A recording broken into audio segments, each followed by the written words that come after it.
나는 주님께서 이 땅을 당신들에게 주신 것을 압니다. 우리는 당신들 때문에 공포에 사로잡혀 있고 이 땅의 주민들은 모두 하나같이 당신들 때문에 간담이 선을 했습니다.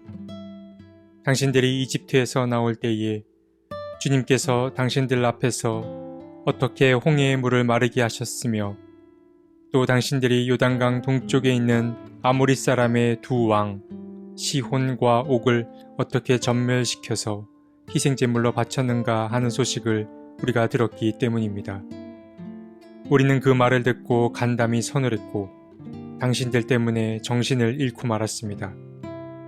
위로는 하늘에서 아래로는 땅 위에서 과연 주 당신들의 하나님만이 참 하나님이십니다.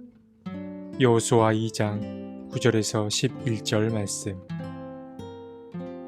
창세기부터 시작된 율법서의 여정이 끝났습니다. 이제부터는 에스더까지 이어지는 긴 역사서가 시작됩니다. 여호수아서는 신명기의 이야기를 그대로 이어받습니다. 모세는 가나안 입성을 눈앞에 둔 채 죽음을 맞이하였고 새로운 지도자가 세워졌습니다. 그 지도자는 바로 이번 책의 제목이기도 한 여호수아입니다. 여호수아는 하나님의 응원과 지지를 받고 담대히 앞으로 나아갑니다. 사실 그는 두려웠을 것입니다. 그리고 이스라엘이 아직 자신에 대한 신뢰가 없었기에 불안했을 것입니다. 그는 군중 속에 있으면서 이스라엘 민족의 변덕을 잘 보았기 때문입니다. 하지만 하나님은 그에게 직접 나타나서 너는 두려워하거나 낙심하지 말아라.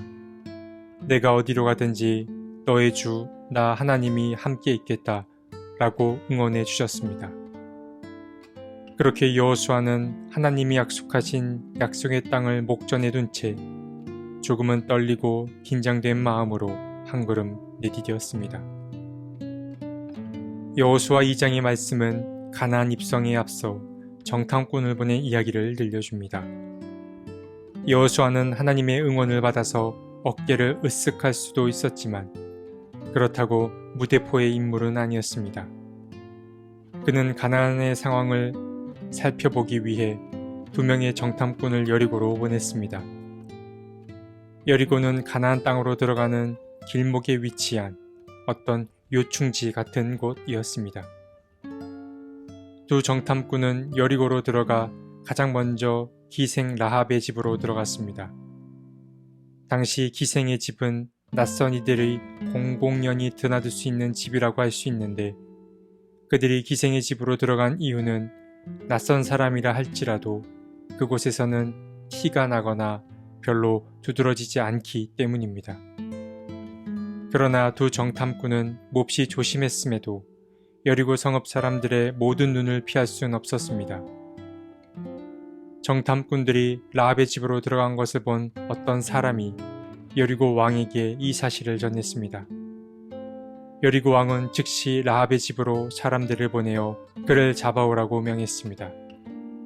즉각 라합의 집으로 향한 사람들은 그녀의 집에서 이방인들을 찾았지만 이미 라합이 두 정탐꾼을 지붕에 숨기고 난 이후였습니다. 라합은 그들에게 거짓말을 했습니다. 두 이방인이 방금 자신의 집을 나갔기에 조금만 서두르면 두 사람을 금방 따라잡을 수 있을 거라고 말했습니다. 사실 우리는 이 이야기가 익숙해서 라합의 용기를 대수롭지 않게 여기곤 합니다. 하지만 그녀는 자신의 목숨을 걸고서 이 거짓말을 했던 것이 분명합니다. 자신의 거짓말이 발각되면 정탐꾼들 뿐만 아니라 자신 또한 분명히 죽임을 당할 것이기 때문입니다. 이렇게 보면 라합은 참 신기한 인물이라고 할 수 있습니다. 어째서 라합은 자신이 오랜 시간 관계 맺고 살아온 여리고 사람들보다 이 낯선 두 이스라엘의 정탐꾼을 믿었던 것일까요? 그녀는 무엇을 알고 또 무엇을 보았기에 이런 용기를 낼 수 있었을까요? 그녀는 여리고 사람들이 돌아간 뒤에 정탐꾼들에게 말했습니다. 당신들이 이집트에서 나올 때에 주님께서 당신들 앞에서 어떻게 홍해의 물을 마르게 하셨으며 또 당신들이 요단강 동쪽에 있는 아모리 사람의 두 왕 시혼과 옥을 어떻게 전멸시켜서 희생제물로 바쳤는가 하는 소식을 우리가 들었기 때문입니다. 우리는 그 말을 듣고 간담이 서늘했고 당신들 때문에 정신을 잃고 말았습니다. 위로는 하늘에서 아래는 땅 위에서 과연 주 당신들의 하나님만이 참 하나님이십니다. 그녀는 이방 사람이었지만 다른 이방 신들보다 하나님을 더 두려워하던 사람이었습니다. 물론 어떤 사람이 하나님을 두려운 마음으로 믿는다면 그것도 하나님과 좋은 관계를 맺었다고 말하긴 어렵습니다. 그러나 라합은 강대국을 물리친 이스라엘의 소문을 잘 알고 있었고 또 라합이 살던 당시는 전쟁이 일상화된 세상이었기에 하나님을 사랑과 자비의 개념보다 승리와 심판의 개념으로 받아들이는 게 더 익숙했을 것입니다. 라합은 두 정탐꾼들에게 당당히 자신의 요구를 밝힙니다. 내가 당신들을 보살펴 주었으니 당신들이 여리고 성읍을 칠 때에 자신들의 가족을 기억하고 또 구해주기를 요구했습니다. 그녀는 신중한 사람이었지만 또한 당당한 여인이기도 했습니다. 두 정탐꾼은 자신들의 일을 끝까지 누설하지 않으면 그 제안을 반드시 지키겠다고 약속했습니다. 그리고 자신들이 이 성읍을 칠 때에 집 창문에 붉은 줄을 매어 표시를 해둔다면 당신의 가족 모두가 무사할 거라고 상세히 말해 주었습니다. 라합의 도움으로 여리고 성읍을 탈출한 정탐꾼들은 산속에 3일간 몸을 숨긴 뒤 여호수아에게 무사히 돌아갈 수 있었습니다. 그리고 그들은 긍정적이었던 그 정탐의 결과를 여호수아에게 잘 전해 주었습니다. 라합과 이스라엘이 맺은 약속은 여호수아 6장에 이르러서야 이루어지게 됩니다. 오늘 말씀에서 단연 돋보이는 이야기는 라합이 하나님을 두려워하여 두 정탐꾼을 숨겨주었다는 이야기입니다.